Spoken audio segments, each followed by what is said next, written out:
doing good. I'm a kidney recipient और last year ही मेरा transplant हुआ था और by the grace of God कल मेरा ट्रांसप्लांट को 1 ईयर कंप्लीट हो जाएगा.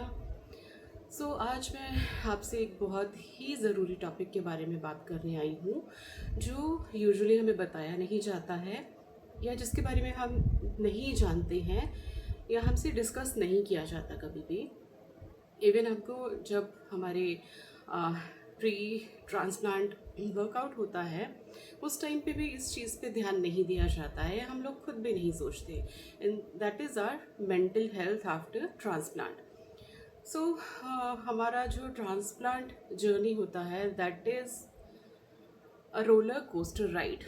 ओके, उसी की तरह लेके सोचो, उतार चढ़ाव, इमोशंस बहुत सारे होते हैं. इनफैक्ट मुझे भी बाहर आना पड़ा. I was talking about mental health which is also very important after transplant. तो हमें इसके बारे में नहीं बताया जाता है, हम लोग शायद पूछते भी नहीं हैं या हमको इतना पता भी नहीं होता है. I am not in any medical profession, but जो मेरे साथ हुआ विच आई फेस्ड और right now I am facing, मैं वही शेयर कर रही हूँ. जैसे कि जब हमारा पता चलता है ना हमको कि अभी we have to go for dialysis, so that उसी के बाद से ही हमारा जो लाइफ है वो एक स्ट्रेसफुल शुरू हो जाता है, स्ट्रेसफुल टाइम शुरू हो जाता है लाइफ का. और फिर फाइनली जब आपको पता चलता है कि अब आपको ट्रांसप्लांट होना है एंड आपको खुशी भी होती है, a lot of emotions are there, है ना. तो आप सोचते हो कि अरे मतलब अब ठीक है, कुछ बेटर होगा लाइफ में. और आपका ट्रांसप्लांट अच्छा हो जाता है. देन उसके बाद भी बहुत सारी चीज़ें हैं. हमको यूजुअली बताया जाता है कि आपको प्रिकॉशंस लेना है, ठीक है, इन्फेक्शन से बचना है, मेडिसिन टाइम पे लेनी है, पानी पीना है. बट एक मेंटल हेल्थ के बारे में डिस्कस नहीं किया जाता. मुझे नहीं पता था सीरियसली इसके बारे में. तो ये मेंटल हेल्थ के बारे में जानना भी बहुत ज़रूरी है. मैं आपको यही बोलूँगी कि आप अपने डॉक्टर से इसके बारे में भी बात कीजिएगा पहले. अगर आप ट्रांसप्लांट करने के लिए जा रहे हैं तो इसके बारे में भी अपने डॉक्टर से ज़रूर बात कीजिएगा. Lot of things are there, ठीक है. हमारी कुछ मेडिसिन्स जो होती हैं वो भी इफ़ेक्ट डालती हैं, ठीक है, इन सब चीज़ों के ऊपर. जैसे मुझे जो इश्यूज़ मैंने फेस किए हैं या मैं भी कर रही हूँ, दैट इज़ मुझे एंग्जाइटी होती है, पैनिक अटैक्स होते हैं, स्ट्रेस होता है, ठीक है. और बहुत सारी चीज़ें जो हैं उस इन सब से मिक्स होके एक मिक्स टाइप का इमोशंस बन जाता है जिसको किसी को बता ही नहीं पाते हो. यू कैन नॉट इवन, आपको खुद भी नहीं पता, आप एक्सप्लेन नहीं करवा रहे कि आपके साथ हो क्या रहा है.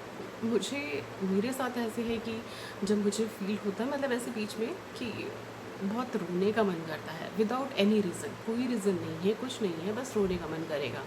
या कभी स्ट्रेसफुल, बहुत स्ट्रेस फील होगा, एकदम से हार्ट रेट बढ़ जाएगा, ठीक है, ऐसे एंग्जाइटी इश्यूज़ होंगे. तो ये सारी चीज़ें चलती रहेंगी. इसके बारे में भी जानना बहुत ज़रूरी है और इससे कैसे बाहर निकलना है वो चीज़ों को बारे में भी जानना बहुत ज़रूरी है. हमें जब पता चलता है कि हमारा ट्रांसप्लांट हो गया है, बहुत सारे इमोशंस आते हैं, हैप्पीनेस होती है और दुख भी होता है. क्योंकि जब हम अपने, जैसे हमें जो भी किडनी देता है, ठीक है, चाहे हमें डिसीज़ डोनर से किडनी मिली हो या हमें लिविंग डोनर से किडनी मिली हो, तो हम सोचते हैं कि एक ग्रैटिट्यूड फील भी होता है और एक रिग्रेट फील भी होता है कि हमारी वजह से किसी और को सफ़र करना पड़ रहा है, ठीक है. मेरे साथ ऐसा हुआ कि जब मेरा ट्रांसप्लांट हुआ तो that day I was okay, next day I was okay, I was very happy कि ठीक है मेरा ट्रांसप्लांट हो गया. Then when I saw my mom, actually my mom gave me kidney, when I saw her in pain I was shattered. That was the worst, I think the worst moment after my transplant which I faced when I saw her in pain. ये सब चीज़ें हैं, इन सब चीज़ों से बाहर भी निकलना है, एक लाइफ नॉर्मल भी जीनी है, हैप्पी लाइफ भी जीनी है. But you have to be careful. आपको पता होना चाहिए इन सब चीज़ों का कि आपके साथ ऐसा हो सकता है, ठीक है। और अगर आपके साथ ऐसा हो रहा है, अगर आपका ट्रांसप्लांट हो चुका है, ऐसा हो रहा है, so it's better to talk about it to your doctor. और अगर आपको ऐसे मतलब फ़ील हो रहा है, ऐसे एंग्जाइटी इश्यूज़ हैं, तो मुझे जो बेस्ट लगता है कि मैं नेचर में जाऊँ। I want at the time I want to spend time in nature, तो मैं बाहर जाती हूँ। ठीक है, अगर कहीं नहीं जा पाई तो मैं नीचे ही चले जाती हूँ। वहाँ पे थोड़ा इधर उधर देख के आपको लोग दिखेंगे, आपको ग्रीनरी दिखेगी। ठीक है, तो आपका तो वो सारी चीज़ें थोड़ा बेटर हो जाएंगी। या तो फिर आपको जो अच्छा लगता है काम करना, आपको कुछ आर्ट वर्क पसंद है तो यू कैन डू दैट। और अगर आपको कुछ और चीज़ पसंद है, इफ़ यू लाइक कुकिंग, तो यू कैन डू दैट। तो ये सारी चीज़ें जिससे आप अपना माइंड जो है डाइवर्ट कर सकते हो, तो उस तरह से आप उसको हैंडल कर सकते हो सिचुएशन को। एंड ये जो मेनली हमें जिस पे फोकस किया जाता है, हमें बताया जाता है कि you have to take medicine on time. So yes, that is most important thing कि आपको अपनी मेडिसिन टाइम पे लेनी है। इवन अगर आप एक टाइम का खाना खाना भूल जाते हो, नहीं खाते हो ना, तो वो चलेगा, बट आपकी मेडिसिन नहीं छूटनी चाहिए। That is really very very important. तो आपको ये भी सोचना है कि जो हमारी मेडिसिन है, इम्यूनोसप्रेसेंट्स हैं, जो भी मेडिसिन हमको दी गई है, वो लाइफ लॉन्ग चलेगी। इवन आपकी शायद कुछ मेडिसिन कट डाउन हो सकती है, कम हो सकती है डोज, लेकिन जो आपकी इम्यूनोसप्रेसेंट होती है वो लाइफ लॉन्ग चलती है, जब तक आपका ऑर्गन वर्क कर रहा है तब तक। सो बहुत सारे इमोशंस आएंगे, बहुत सारी प्रॉब्लम्स भी आती हैं, ऐसा नहीं है, अप डाउन चलता रहता है, दैट इज़ लाइफ।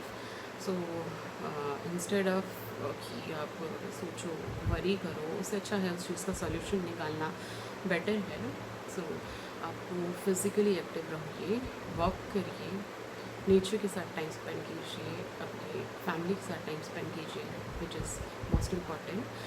और बस इन सब चीज़ों का ध्यान दीजिए। और अगर कोई ट्रांसप्लांट पेशेंट है और ये सारी चीज़ें फेस कर रहा है, तो आप भी अपने डॉक्टर से पूछिए।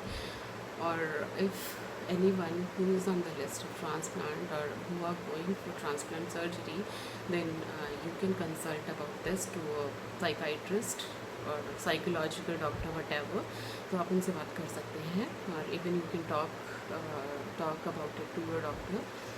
सो बेटर है कि चीज़ों को जानना, उनके बारे में समझना और आगे को प्रोसीड करना। So at least you can fight with that.